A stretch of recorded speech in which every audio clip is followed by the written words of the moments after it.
I've been Yeah. looking through your Twitter feed, Ibrahim, and there's some very distressing scenes that you witnessed. Seeing people just a few hours ago trying to rescue, but having very little, and it's had very terrible consequences. Yeah. Last night I was in Ismarian city, about 100 kilometers away from me. The rescue teams were trying to take out people alive, but no one got alive yesterday night. They managed to get about 40 bodies from under the rubble, and that was after about 60 hours from the earthquake in Monday morning. Ismailia City, which I was in yesterday, the rescue teams couldn't go to this city only after 2 days because they are under equipped and they couldn't cover all the areas here. So the situation there was very bad, disastrous.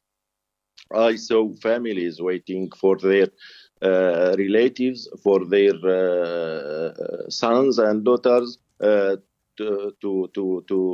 be saved. But for 2 days, no one come. So they had to work by their hands, and they couldn't save anyone. And yet you tweeted that I heard your commentary when you were saying that you could hear hours before, you could actually hear the voices of people below the rubble. So there were clearly people there who had survived up until a point that you could hear. Yeah, they could survive for about 24 hours.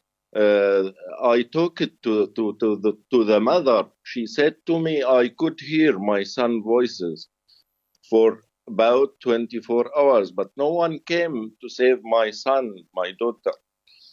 11 people died in front of her eyes, uh, in the building, in the destroyed buildings.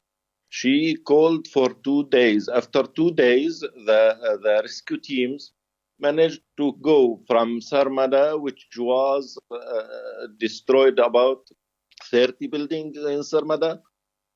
So after they finished Sarmada, they went to Ismarin after 2 days. Ibrahim, can I ask you, in Ismailan and also in Adana, where you are today, what is needed most? Do they need equipment to help clear the rubble so that they can rescue people?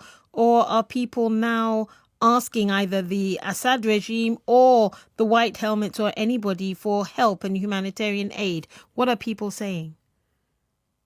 People saying, we called on you for 2 days when our people was alive under the rubble. We called for equipment, and that was a necessary thing in the first day and in the second day, where there is a chance for people to be found alive under the rubble. But now, after 72 hours and more than 80 hours, all the people under the rubble have died. In Jandair city, in the Aleppo countryside, 70 buildings collapsed. We searched in about 20 buildings. The other 50 buildings have at least 2,000 families under it. All of them are dead now. The numbers we are talking about 30, about 3,000 injuries, are going to rise in the next 2 or 3 days, maybe to 5,000, maybe, I don't know, but there are a lot of buildings. No one searched in them, and all the people under them are dead. So now they need equipment for these buildings to be searched, for the bodies to be taken out and buried, and other people need aid because there are a lot of people who are sleeping in their cars, who are sleeping on the sides of the streets. They have no shelter because a lot of buildings cannot be returned to. They are half destroyed, and people are afraid. So we need aid for these people. We need shelters. Ibrahim Zaidan, Yeah. thank you very much for speaking to us, painting us that very grim picture of the situation in Adana, where he is. He's on the Turkish side of the border, and as a journalist, he also witnessed and heard the pleas of people in Ismarian city. And those desperate